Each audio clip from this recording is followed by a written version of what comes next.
knew I didn't want to work at a desk job. As I was little, I really much admired watching firefighters help their communities and really help people in their worst part of their lives. I came across firefighting and I just fell in love with it. The more I learned about the service, the more I realized that this is probably what I'm meant to do. This team environment is something that I definitely am missing in my life and want to do. I just had a little girl, another one, she's my second child, and I want to be someone my kids can look up to.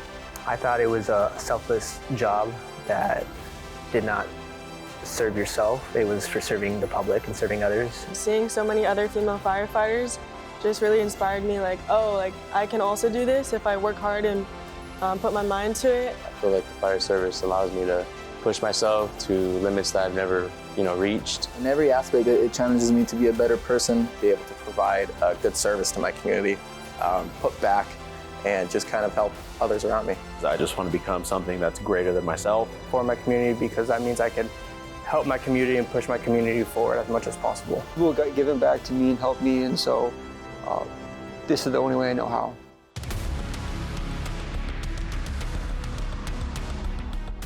The mental toughness that it takes. I think I had a lot of anxiety and a lot of fear coming into like live fire, coming into like trying to get out of tight spaces and firefighter survival. So you need to be physically prepared to do this job. The hardest part is to stick to it, because once you start going off that trail, it's hard to pick back up. It can be emotionally draining on top of it being physically draining. Tying knots is probably one of the harder skills I had to get through in this academy. It's a lot on your body. Getting everything right together, because it's very easy to get it right by yourself, but getting it right as a team, I would say, is the hardest part. It's really easy to just put yourself down when the times get tough, but every day you find a way to overcome it. You have people around you that are in the same position or in a position where they can lift you up and push you to be better.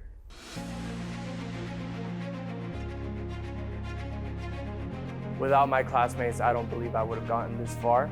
They lift me up and help me out when times get hard. Then when I'm looking at my left and my right, and I got my brothers and sisters next to me, it makes it better. And that's the kind of relationship I have with my my fellow recruits. We're all here for the same thing. We all know what we need to do. We all hold each other accountable. Coming into the academy, I didn't know that I would create such great friendships and bonds with my recruit mates, and leaving academy, I'm definitely gonna miss them. Being able to lean on them, and them being able to pick me up is just something super special, I've learned to grow and bond with each one of those different personalities, and it kind of gave me a different perspective. We've seen each other at our angriest. We've seen each other at our saddest.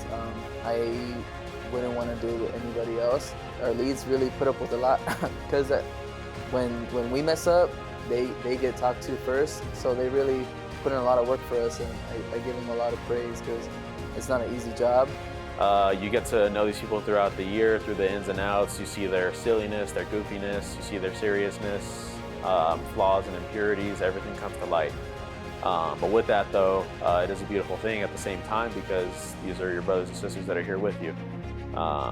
Even though we may be going to separate departments after this, just meeting them, connecting with them, and building those relationships with them, just learning about them as a whole, as a person, as a human being, is truly something beautiful as well.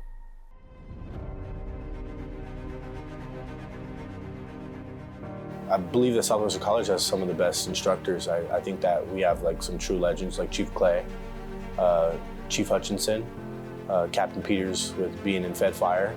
We have a great variety of instructors coming from all different departments, and I really enjoyed that. Some are active firefighters, some are retired, some are from different departments, Cal Fire, San Diego. Some of them play hardball sometimes. The culture that they have here, it's amazing. They are throwing everything at us that they have come across in their profession. Chief Hutchinson and Chief Clay and Chief Bolin and Captain Peters have just been amazing mentors. They did a good job of molding not only just me as a recruit, but as a person, being able to take accountability for the things I've done and things I'm gonna do. They appreciate that we're asking questions, and they're very effective in answering them. They've all guided us to be in the best position possible where we are right now during this academy. You got 2 ears and 1 mouth, Chief Clay says. And use your 2 ears before you use your 1 mouth. And sometimes you just gotta listen before you speak.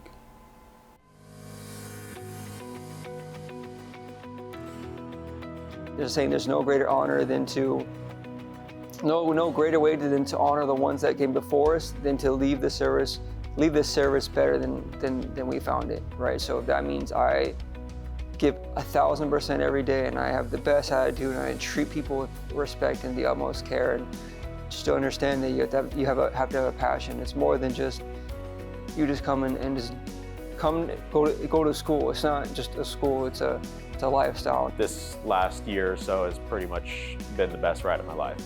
So without you guys, I'm not sure where I would be, but I do know that the universe put me here for a reason. So I just want to say thank you guys for doing all that you do.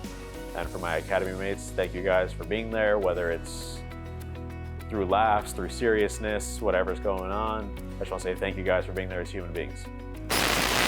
I hit them all. Everything I said in the prior clip is totally inaccurate. This is so embarrassing. Should cut the cameras.